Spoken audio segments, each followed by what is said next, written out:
هنا؟ استنى اوريكي اشتريت ايه، هتتفاجئي. هو انت لسه بتشتري؟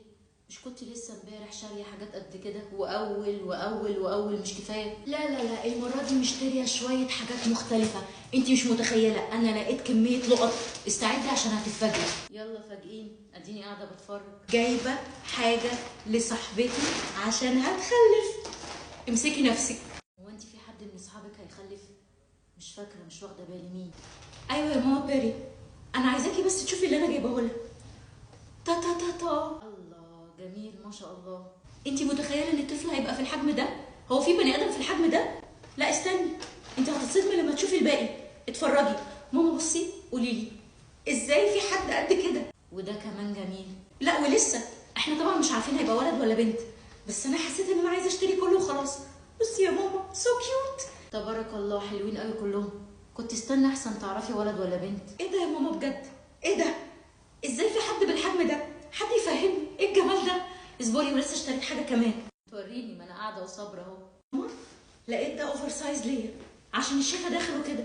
اصلا لقيته بسعر تحفه، او حتى لو سعره مش تحفه، انا فكره ان هو اوفر سايز جننتني خلتني اشتريه.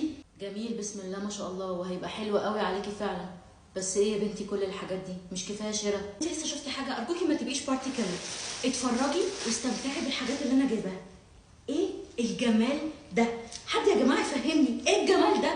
بس هو انت مش عندك حاجات كتيره قوي شبهه ونفس اللون الاسود؟ ماما هو في ايه بجد؟ اديني فرصه استمتع، مش لازم تقفليني كده. وبعدين يا ستي، هو مش بفلوسي. انا طلبت منك حاجه، دخلت قلت لبابا عايزه مليم، مش انا بشتغل وبصرف على نفسي؟ انا ما بتكلمش عن فلوسك او فلوس مين، عيب الكلام ده. انا بتكلم ان انت شايفه كميه الشراء دي طبيعي؟ عادي اللي انت بتعمليه ده؟ مش حاسه ان انت بتشتتي نفسك عن حاجه معينه؟ لا يا ستي مش طبيعي، هو ده اللي انت عايزه تسمعيه؟ انا مجنونه، بحب الشوبينج، عندي هوس، بهرب من كل مشاكلي بان انا انزل اشتري شويه حاجات ملهاش لازمه، سواء هلبسها او مش هلبسها، لنفسي او لغيري. خلاص؟ يعني انت بتعملي شوبينج بالشكل المرعب ده بس عشان اللي انت قلتيه ده؟ مش شايفه ان في اي حاجه تانية؟ لا طبعا مش بس كده، مش قادره اشتغل على نفسي، ولا بحط فلوسي ولا استثمرها في ان انا اكبر ولا ابقى حاجه، ولا اخد كورسات، ولا عندي صرف كويس، ولا قادره اتحكم في الماديات بتاعتي. انا مجنونه، عايزه ايه؟ الفكره ان انت هتفضلي تردي وتطلعي اسباب قد كده الا السبب الحقيقي الوحيد، وهتفضلي تشتتيني وتشتتي نفسك. انت مش قادره تتخطي ان خطيبك مات. هو انت ليه يا ماما بتقولي لي كده؟ ليه بتحطيني قدام نفسي بالطريقه دي؟ يا ستي، انا مش قادره اتخطى ان انا خسرت خطيبي.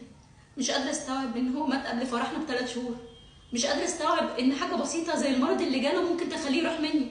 يا ستي بهرب بالشوبينج، مش لازم يعني تيجي تقوليها لي في وشي كده. يا ستي كان اهون لي تقولي لي ان انت مكتئبه او مش قادره تديري حياتك او مادياتك. مفيش حد بيقول لحد في وشه كده انت مش قادر تتخطى موت خطيبك. استفدتي ايه انت دلوقتي؟ انا بس عايزاكي تفوقي لنفسك. انت بتهربي وبس، انت مش بتحلي مشاكلك. كل واحد بيهرب بطريقه، وكله بيهرب من مشاكله واوجاعه او ايا كان اللي بيواجهه. في اللي بيهرب بالشرب، في اللي بيهرب بالسفر، في اللي بيهرب بالشراء زيك. امال ايه الحل؟ انا نفسي بني ادم واحد يقول لي ايه الحل لما حد يفقد حد عزيز عليه وما يبقاش قادر يتخطى ان هو مش موجود تاني. يعمل ايه؟ من غير فلسفه وكلام فاضي. انا عايزه حل. الحل ان انت اولا تعترفي بمشاعرك، وتعترفي ان انت في مشكله وان انت مش قادره تتخطي الموضوع، وتحترمي الحزن اللي انت فيه، وتتقبلي ان انت عادي ان انت تقعي وتنهاري وتزعلي وتصوتي وتتكلمي وتصرخي. كل ده طبيعي. انت مش مضطره تباني قويه طول الوقت، ولا تبيني ان الموضوع مش فارق معاكي. انت محتاجه وقت وتتقبلي الواقع، وتعرفي ان ربنا ما بيعملش الا احسن حاجه، وتفكري ان هو في مكان احسن، وان محدش في الدنيا هيكون احن عليه من ربنا. ركزي انت على نفسك وركزي على اللي جاي. انا ما بقولكيش عديه ولا تعاملي ان هو عادي. انت سايبه المشكله الاساسيه وسايبه المشاعر اللي عندك ووجعاكي وعماله بتعملي اي حاجه. فوقي لنفسك، وقفي وتقبلي مشاعرك وتقبلي كل اللي بتمري بيه، وازعلي واحترمي حزنك وخدي وقتك، بس في الاخر اقفي فوقي. اتصوري ان انا عملت كل حاجه في الدنيا الا ان انا ادي نفسي فرصه ازعل عليه؟ يعني ما خدتش وقتي كده وقفت واقول انا فقدت حد غالي عليا، وازعل واحزن واحترم ان انا في مشكله، واتقبل ان انا زعلانه ومنهاره ومكتئبه؟